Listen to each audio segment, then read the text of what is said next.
go follow our podcasts wherever you can find podcasts. Go check it out, whether it's Spotify, whether it's Apple, all that stuff. Give us a high rating. Let us know. And also, if you want to become a member, you probably see people with cool emojis in the chat. You just hit that join button next to the subscribe button. You get emojis, you get your name in the post credits, you get special little chats, all that good stuff. Go check it out. So let's jump into this and talk about the big news that happened yesterday, the breaking news of Zack Sieler getting a new contract.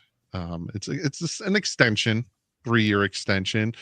I'm going to start with TD because TD, I was listening again. I always listen from a distance. I was listening to. What's the opposite of that? He's going to get a restraining order on me soon. TD, what's your thoughts on Sieler getting this extension? Money wise and kind of team wise, what's your thoughts on this extension? Well, I have mixed emotions about it. I'm one of those individuals that I just have a habit where I can't look at the now only. I also look at the future. And this is a different NFL than what it used to be. Teams with a quarterback on a rookie contract have an advantage because they pay low money. And if it's a star, they're able to build their roster bigger and better early on, and you'll always compete against that. So windows aren't as wide as they used to be. And Miami Dolphins giving Sieler this money kind of it kind of puts them right back into, hey, we just got a new credit card almost. That's kind of how I look at it. We got a new credit card that we could play with for the next 2 to 3 years and push money and things like that and have some flexibility if we need to.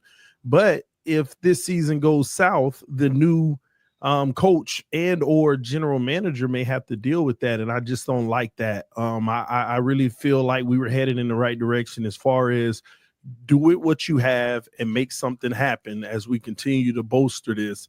But it looks like, they've made a few little moves here, and I'm hoping they don't do the same with Minka, but if they do, they kind of put themselves in a bad future standpoint from like the young players.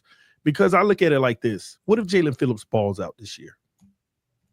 Is Sieler getting a portion of the money that you would have given him if he balls out? These are all the decisions that we have to make long term.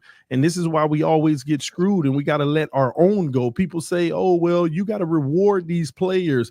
Well, the players you draft are more homegrown than the ones you brought in free agency or undrafted, or you actually invested draft capital in them. And I like for us to prepare for those a lot better instead of letting them all walk. I really believe Jalen Phillips is going to go off this year, and we're not going to have the money for him. So I'm not a fan of this deal. Can I ask a question? Follow up on that diatribe that was very eloquent and put. Thank you, Omar. I'm well trying put together. Completely off the mark, but it was very, very well said. No. I understand his thought process. No, I do too. Well, let me ask you a question.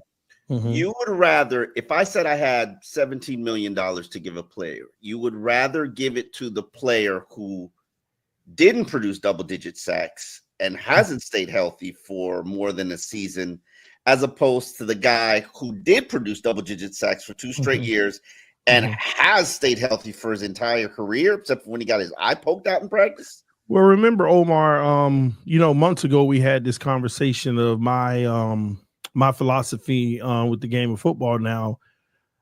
First of all, Sieler is getting older. That's number one. Okay. Number two, you have to be prepared for the future. And right now, I don't see this. See, to me, it's Super Bowl or bust. Like, no. Let me backtrack that. It's not Super Bowl or bust for this team, but the only thing I care about is building towards the Super Bowl.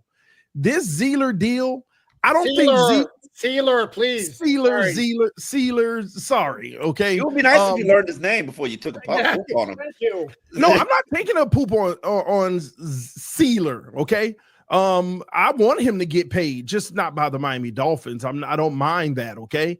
But he was under contract for 2 years for 50%, 40 cents. Okay, and hey, the Dolphins got the best out of that, and now let somebody else pay him.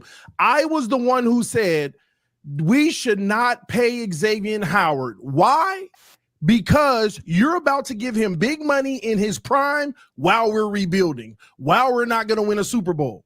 Save that money and go get some draft picks for young players that you can invest that in the future. That's how I look at it. The way draft picks are really helpful. No, well, I think that Chris Greer hit the last 2 years. I think he might have hit on Patrick Paul. I think he might have hit on Jonas Savaiinaea.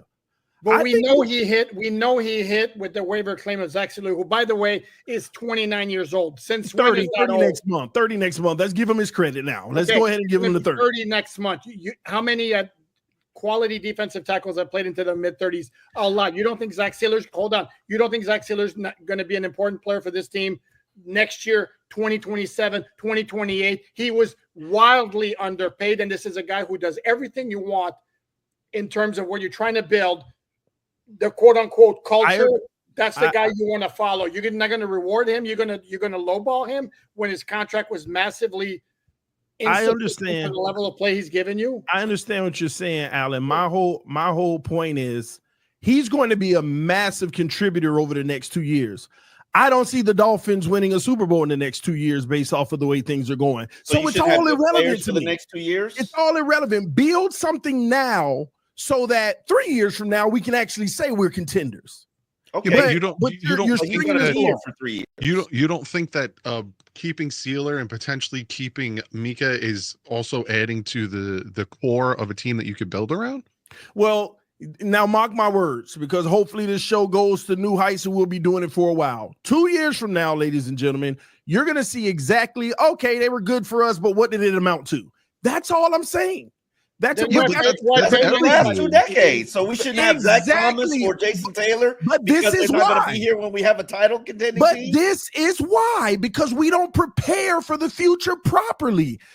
Again, like I just asked you all, if Jalen Phillips has 15 sacks this year, what do you do in the front office? You don't give him a big fat contract. I'm not saying he will, but you have to prepare for the players that are coming up, and we don't prepare for it. That's why we couldn't keep Christian. That's why we couldn't keep. No, Christian wanted more than he should have. Yeah, because they end up playing to a level to where you can't afford them because of the deals. You think Christian Wilkins played at a $24 million a year level? He got it, so yeah. That's the point. He got it. So Mike Wallace got a big fat contract from us. Did he play at that level? That's the whole point, Doug. I know. Don't get me wrong. I know exactly what you mean, Doug. But the market is the market, and we're never prepared for the market. But we are, though. We just did it with Sieler. We only just prevented Sieler from going to the market. No, give me. When are the Dolphins going to be prepared for a 27-year-old's market? When are we going to be prepared for that? Please tell me. 27-year-old's market. It depends on the 27-year-old. You were prepared for it when you re-signed Waddle. Jalen Waddle. Waddle. And look at the contracts that these receivers are getting now. That's one player. I want to be Jackson got a deal early. Zach Sieler got a deal early before he got it. Those are peanut deals. Those are minuscule deals compared